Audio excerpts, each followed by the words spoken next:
Sur le plateau Radio Sport, on va parler sport olympique. Le sport olympique, c'est pas uniquement les médailles, les hauts niveaux, parce qu'il y a des comités olympiques dans chaque département. J'ai le plaisir de recevoir Pierre Tréguier, qui est président, qui est à ma droite, qui est président du comité olympique des Yvelines. Salut Pierre. Salut. Tu vas nous raconter un petit peu ce qu'est un comité olympique départemental, régional. Avec et plaisir. Il nous a amené, parce qu'il y a des associations qui adhèrent, et je disais pas uniquement du sport de haut niveau. On va dire à la gauche, on a Hervé Malcorpi, Hervé qui est le président de la Fédération française de la randonnée. Pour les Yvelines. Pour les Yvelines, évidemment, et on va pouvoir voir que dans les Yvelines et partout ailleurs, il y a des découvertes, on peut se balader, on peut randonner, on peut marcher. Ça fait que nous restons jeunes, hein, mais tu nous raconteras ça. Pierre, alors c'est quoi un comité olympique départemental ? Alors un comité olympique départemental, déjà, c'est un organe déconcentré du CNOSF. Donc nous avons vocation à représenter le CNO sur les Yvelines et à encourager par tout un tas de moyens la pratique du sport au niveau des Yvelines. Alors ça passe auprès de nos adhérents. Moi, mes adhérents, c'est les comités départementaux sportifs. Donc il y a la marche. Oui, exactement, Fédé, et j'accueille aussi ceux qui ne sont pas reconnus ou qui ne sont pas déclarés comme sport olympique. Pas uniquement dans du sport olympique. Ouais, d'accord. tout à fait, oui. Si, voilà, parce que tu as 37 disciplines sur olympique, ouais. Et il y en a beaucoup plus qui sont pratiquées. Donc voilà, on n'est pas sectaire. On accueille, on est une grande maison ouverte. Donc on accueille aussi les gens qui ne sont pas reconnus comme discipline olympique. Voilà. Et le but, donc vous avez, on parle du sport amateur, sachant que tous les pros, tous les sportifs de haut niveau, ils ont été amateurs et parfois ils redeviennent amateurs, hein, Pierre. Pas Pierre, excuse-moi. Hervé. Oui, ils deviennent amateurs, ils ont un peu de temps disponible, puisqu'on n'est pas loin dans la tranche d'âge 65-70 ans. Et alors ils ont un besoin de faire de la marche. Et ils ont été quand même amateurs avant, c'est-à-dire qu'on peut avoir démarré amateur, devenir sportif de haut niveau, revenir faire du sport loisir. C'est un peu ça, mais pas que. Parce que vous fédérez un peu avec toutes ces fédérations, aussi bien le club de foot de Chatou par exemple, que le club de randonnée, que le club de tennis, que le club de paddle. C'est ça. En fait, si tu veux, on va des scolaires jusqu'effectivement au 3e âge, 4e âge. Donc nous, on est là vraiment pour être support auprès des comités. On a aussi des actions concrètes avec la semaine olympique, la journée olympique.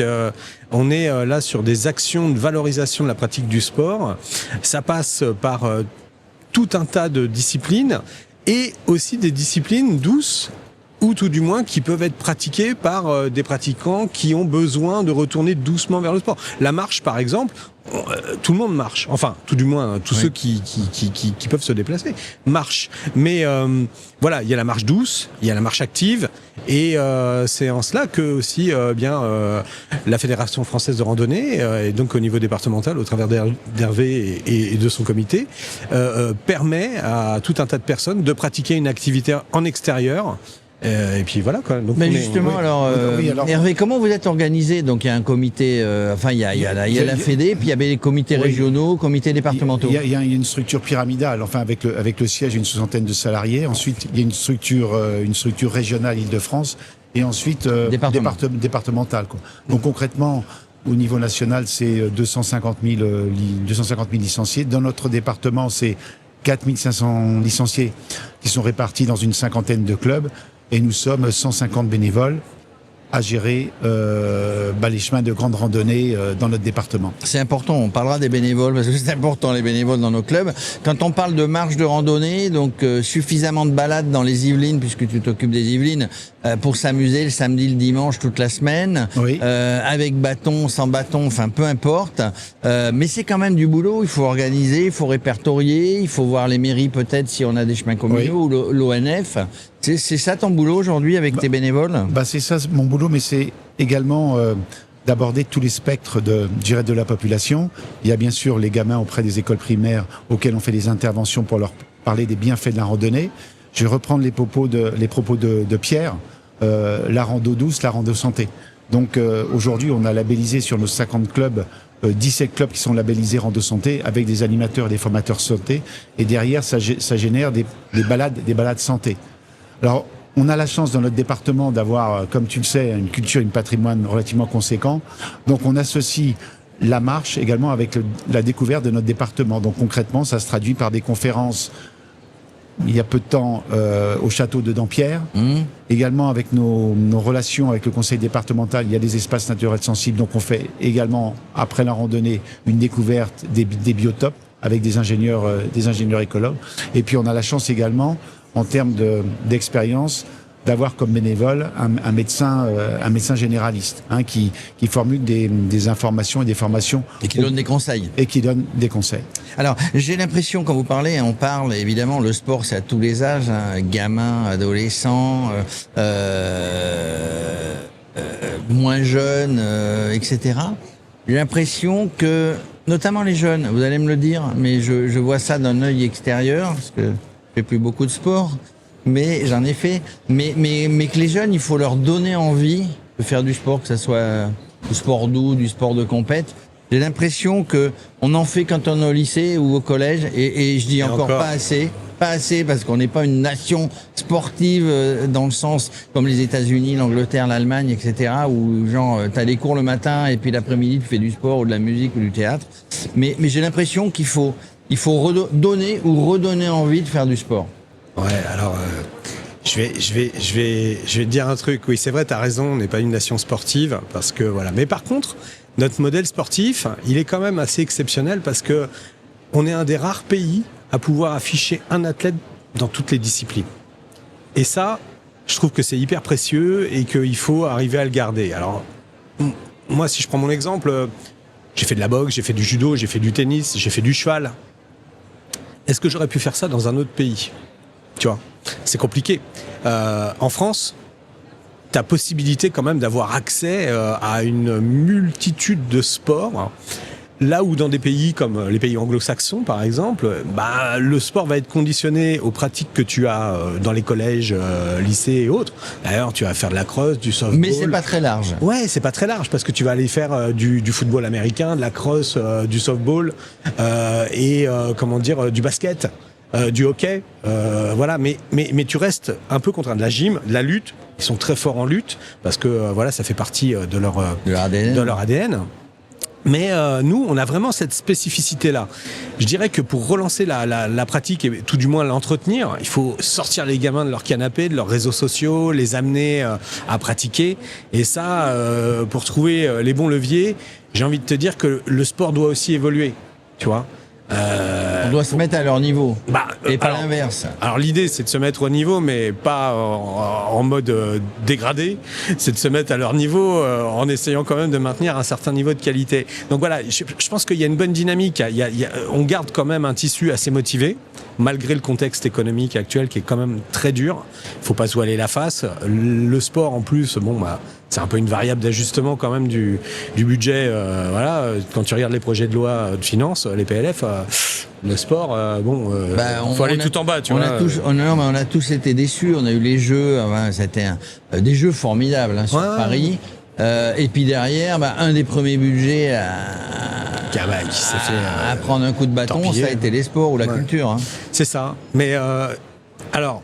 Vous justement, vous vivez des subventions de l'État et du CNOSF ou vous allez chercher les sous en vous battant tous les jours avec des entreprises extérieures privées? Non, moi en fait, on cache rien, on se dit tout. Non, on se dit tout. Et moi je suis sans aucune, j'ai aucun problème avec ça. On a une part effectivement de financement issue de l'État qui va en s'amoindrissant de plus en plus. On a des budgets ANS. Après, on a aussi bien en fonction. Alors attention, parce que quand tu dis, en fait, est-ce que vous vivez des subventions ? En fait, pour obtenir une subvention, tu lis un contrat en fait avec l'organisme qui te finance. Il y a une action en retour. C'est-à-dire qu'on ne file pas il y a un objectif, il y a un bilan qui est fait. On ne donne pas du pognon comme ça en te disant tiens, vas-y vieux, allez hop, vous payez un cinéma à tout le monde et puis on sera content. Non. il y a une vraie action, il y a une vraie démarche derrière. Hervé est dans la même situation aussi. Chaque démarche financée donne lieu après à un bilan. Il y a une étude d'impact. Voilà, qu'est-ce que tu as réussi à faire avec le pognon qu'on t'a donné. Donc ça, c'est depuis le début, c'est toujours été comme ça. Après, maintenant, c'est vrai que face à la diminution des budgets, moi j'ai 6 salariés, on est obligé de tendre vers le privé. Il y a un budget. Donc on développe des services, on développe une offre de services, on développe des actions qui tournent autour du sport. Hein. Notre ADN, c'est le sport. Donc on amène le sport en entreprise, on amène le sport dans les écoles. On essaye d'être innovant, on fait de la RSO aussi. Je crois que vous avez reçu ma directrice Lina avec Jacques Poleny, vous avez parlé RSO. Bon, bah voilà, on fait ça, on a toute cette gamme-là. Donc voilà, donc les budgets se tendent. Pour le moment, on n'est pas encore sur la part privée qui empiète sur la part publique. Mais le jour où ça arrivera, c'est une remise en question. Et là, non mais attention, parce que c'est une remise en question du modèle.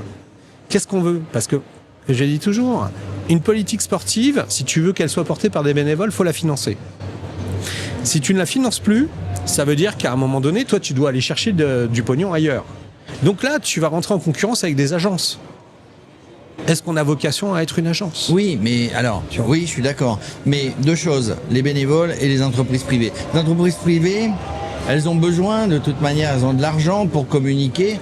Et elles ont... Non, mais il faut aller les chercher. De moins en moins. D'accord, mais elles en ont. Il faut leur proposer un vrai projet avec des vrais objectifs. Ouais. Et ils ne rechignent pas à venir parce qu'une entreprise privée, elle cherche aussi des clients, elle cherche aussi des gens qui sachent la reconnaître. J'en viens aux bénévoles parce que tu parlais d'argent, c'est aussi pour les bénévoles et organisés. C'est pas compliqué par rapport à ce qu'on a connu. On n'est pas tous jeunes, hein, mais par rapport à ce qu'on a connu, on arrive à trouver facilement des bénévoles. Oui, on arrive à en trouver. Enfin, j'en veux pour exemple, c'est que, comme je te l'ai dit tout à l'heure, on a 140 bénévoles. En majeure partie. Mais c'est beaucoup, c'est pas mal. Ils s'occupent de balisage. Ouais. Et là, on a eu une réunion de formation. 30 nouveaux baliseurs se sont présentés qu'on va former.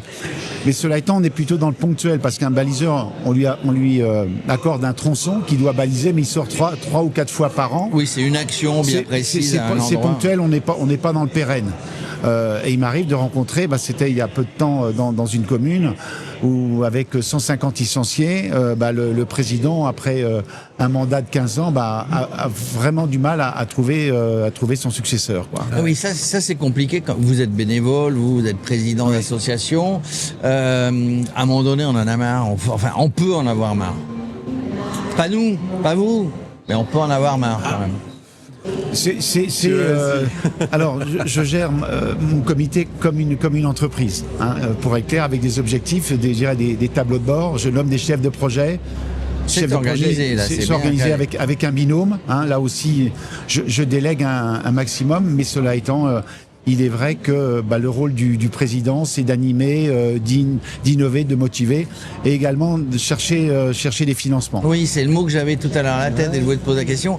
Il faut être malin, il faut innover, il faut les intéresser, les gens. Tout le temps. Et en fait, moi, avant d'arriver au comité départemental olympique sportif des Yvelines, j'ai été 12 ans président d'une grosse association, du club hippique de Versailles. C'est 20 salariés, c'est une centaine d'équidés, c'est 1000 adhérents. En fait, tu as toujours cette dynamique entrepreneuriale et donc elle est incontournable aujourd'hui. Tu peux pas t'en défaire. Si t'es pas pro dans ce que tu fais, si tu ne proposes pas un cadre économique et une vision, tu vas dans le mur. C'est pas possible. Donc il faut l'avoir. Alors, attention, je parle pour des grosses associations, mais même la petite.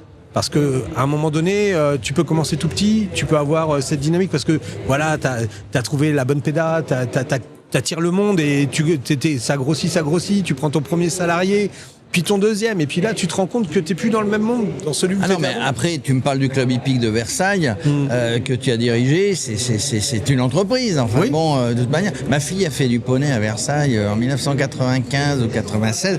Le club hippique et le manège rendu célèbre par une émission de télé quand même. C'est vrai, premier manège olympique construit en France couvert. Ouais, et il y a eu une émission avec Pierre Bellemare, les frères Roulon, qui s'appelait La tête et les jambes. Vous vous en souvenez, messieurs? Ouais. Et il y avait non, moi j'ai pas connu. Non, t'as pas connu. Il y avait La tête et les jambes et le plus jeune Premier ministre de France qui était cavalier, était les jambes dans cette émission, qui était Laurent Fabius, et c'était tourné au club hippique de Versailles. Non mais vous ne m'aurez pas, moi j'ai la mémoire. Alors, en randonnée, on marche, on peut marcher n'importe où. On recevait hier quelqu'un ou avant-hier qui disait 3 bottes de paille, un tronc, machin. Enfin, tu peux faire des exercices. On peut marcher partout et c'est plutôt bénéfique du coup. Ouais, et on est en train de mener une belle expérimentation avec le conseil départemental. En 2003, tu as eu un individu qui s'appelait Bernard Olivier qui a créé l'association du Seuil, et le principe, c'était la constitution d'un binôme avec un éducateur et un gamin totalement déscolarisé, etc. Donc le principe, c'était binôme, et on marche pendant 300, 400 ou 500 km vers Saint-Jacques-de-Compostelle. Réussite 80%. Et alors, dans ce que tu dis, ça veut dire que le sport, pour tous les deux, c'est peut-être aussi un bon moyen de remettre quelqu'un sur un bon chemin. Sur le droit chemin. Non, mais droit, il est droit pour toi, il n'est pas droit pour moi. Mais en tout cas, dans un chemin, quand quelqu'un est sorti parce qu'un accident de la vie, parce qu'on ne sait pas quoi, et le sport est un bon moyen de remettre les gens parfois, sur le bon chemin, par le droit, sur le bon. Sur le bon chemin. Parce que s'il n'est que droit, il est un peu chiant ton chemin, s'il est tout droit. Hein? Tu y trouveras quelques canettes, trois sacs plastiques. Il va être habité son chemin. Donc le principe, donc on était en première expérimentation il y a 2 jours. Donc il y a trois groupes de 17 avec des psychologues, des éducatrices, les gens de la randonnée et une vingtaine de gamins entre 12 et 15 ans. Donc intergénérationnel du coup. Intergénérationnel, beaucoup d'échanges. Donc ça s'est déroulé dans le PNR de la vallée de Chevreuse, sous un beau ciel bleu. À Dampierre, tu m'as dit. À Dampierre. Il y a 2 bons restaurants en face du château. Ouais, là c'est plutôt ce qu'on appelle le tiré du sac, nous. C'est un sandwich avec une bouteille d'eau. Non. Et ils mâchonnent chez eux. On mâchonne. Donc ça va être 6 mois, 6 randos pendant 6 mois, et ensuite on passera à une autre phase qui est celle de partir en itinérance avec les gamins et avec des éducatrices. Et avec la fédération de randonnée, on peut avoir des séjours, des randonnées de 2-3 jours avec des bivouacs, etc. Apprendre un petit peu la nature, se démerder un petit peu tout seul. Ça c'est à charge de nos clubs de randonnée. Ils organisent bien sûr des journées de randonnée, mais également des séjours de 3-4 jours, mais également d'une semaine, quoi. Donc c'est eux qui, en leur sein... Mais ça peut se faire. C'est pas forcément une randonnée de 3 heures, etc. Et tous les adhérents dont je suis, on randonne tous en itinérance. Donc du coup, vous avez un programme, vous annoncez le programme de ce que vous faites. On peut venir du nord du département pour aller tout en bas à Rambouillet. Exactement. Là, cette année, on va organiser 13 événements. Il y a la rando gourmande, où entrée, plat, dessert avec les producteurs locaux. Également des randos santé, dans le désert de Retz, ou également dans le château de Maison Lafitte. 13 événements, qu'on organise avec les clubs de proximité. Faire Rambouillet là-bas. Parce qu'on a la chance dans les Yvelines, pour faire tous les sports, Pierre, mais on a la chance d'avoir des spots, on va dire ça comme ça, qui sont plutôt bien. On est dans la nature, la forêt de Rambouillet, la forêt de Marly, de Saint-Germain, etc. Vexin, on en a partout, du Vexin, Non, mais c'est hyper important de valoriser tous ces sentiers, tous ces chemins. Il y a des axes vraiment hyper sympas. J'avais réfléchi à une époque avec l'équitation et le vélo aussi, à faire un post-JO, en fait remettre au goût du jour les relais de poste. Tu vois. Et donc tu pars en randonnée à cheval et puis ou à vélo ou même à pied. Il n'y a pas de discrimination. Et tu peux t'arrêter le midi pour déjeuner. Le spot où tu t'arrêtes, soit il y a une mise en valeur du terroir culinaire, soit des artisans d'art, tu choisis quand même tes spots en fonction d'eux. Et puis, du coup, ça redynamise aussi le tourisme. Et puis, ça fait découvrir des coins qu'on ne connaît pas forcément, mais tout est lié. Et je trouve hyper intéressant la démarche qu'ils ont d'avoir ces petites randonnées gourmandes et tout ça, parce que t'arrives, tu t'es dépensé, t'as un petit spot sympa, tu vas passer un bon moment avec un mec qui va te parler de ses produits. qui aime ces produits, qui va te les faire découvrir. Et c'est des moments de partage. Et je pense qu'on a besoin de partage aujourd'hui. Non mais c'est clair, c'est partage d'expérience. J'y pensais tout à l'heure et j'y reviens. Socialement, tu parlais d'intergénérationnel, mais socialement, les gens qui ont plus jeunes, plus vieux, qui des fois sont, tu l'as dit, devant leurs écrans, machin, ou quand on est plus vieux, on a besoin de voir des gens, on a besoin de sortir, on a besoin de recréer du lien, le lien social. Alors, en plus, tu parlais de randonnée gourmande, est-ce qu'on peut faire le gourmand sans la randonnée? Je te vois venir. Ah ouais, d'accord. Bien sûr. Ouais. Ah oui, tu peux les attendre. Tu peux les attendre. Il faut que quelqu'un garde les sacs. Hein. Mais l'idée, c'est que les sacs soient pleins quand ils arrivent quand même. Et ce qui est bien, là, on va se retrouver avec 3 disciplines, puisqu'il va y avoir l'inauguration de la maison de la randonnée à Saint-Arnaud-en-Yvelines. Donc, il y aura les trois disciplines, équestre, vélo et randonnée. C'est génial. On va se retrouver ensemble. Et en gros, c'est comme on dit, il faut partager la route quand on est en ville, entre les piétons, les vélos, les trottinettes et je sais pas quoi. Et là, on partage les chemins. Oui. C'est pareil. Ça se fait plutôt bien. J'ai l'impression, il n'y a pas de... Il n'y a pas de difficulté de partage. Le territoire est quand même suffisamment vaste. Je ne sais plus combien on a de milliers de kilomètres sur on a 1500 kilomètres. 1500 kilomètres. Et vous travaillez donc avec l'ONF, je en parlais. On travaille avec l'ONF, on travaille également avec France Nature Environnement, on travaille avec le département, avec l'IGN, enfin on a un certain nombre de... Tous ensemble. C'est un slogan, tous ensemble. Est-ce que vous faites des trucs à la minière, tiens, là-bas? Non. Tu sais, aux étangs de la minière entre Guyancourt et Satori, moi j'ai appris à faire de la voile et ça m'a donné envie de faire de la voile. Il y a eu des champions olympiques de voile qui étaient dans les Yvelines. Les Yvelines, terre de sport. Régis Viateur non, c'était Thierry Pépin. Mais Viateur aussi est bon. Oui, donc il y a tout le monde. Double champion du monde.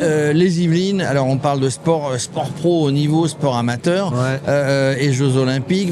Le plus grand club d'Europe de foot, il est quand même dans les Yvelines, à Poissy, après avoir été à Saint-Germain, mais c'est du sport de haut niveau. Mais les amateurs, et quand on parle d'olympisme, c'est les amateurs, l'essentiel c'est de participer, ou presque.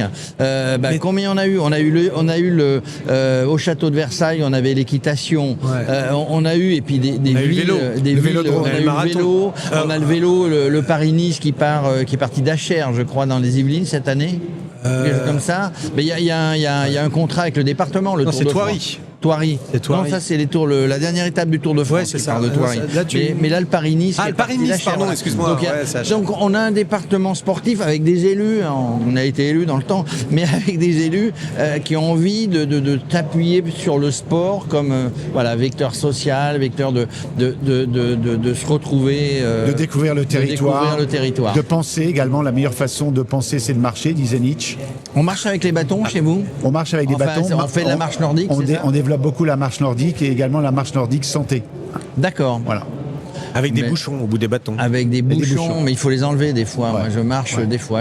En tout cas, c'était vachement sympa parce qu'on a fait le tour du département à parler de... On pourrait parler des heures, hein. Mais parler de tout le sport. Les prochaines organisations là, entre la randonnée et le comité olympique des Yvelines. Alors moi, j'ai plein de... Moi, le prochain gros événement pour nous, c'est les assises du sport yvelinois. C'est le 16 Golf avril. National de 50 ans en Yvelines. Exactement, c'est le 16 avril.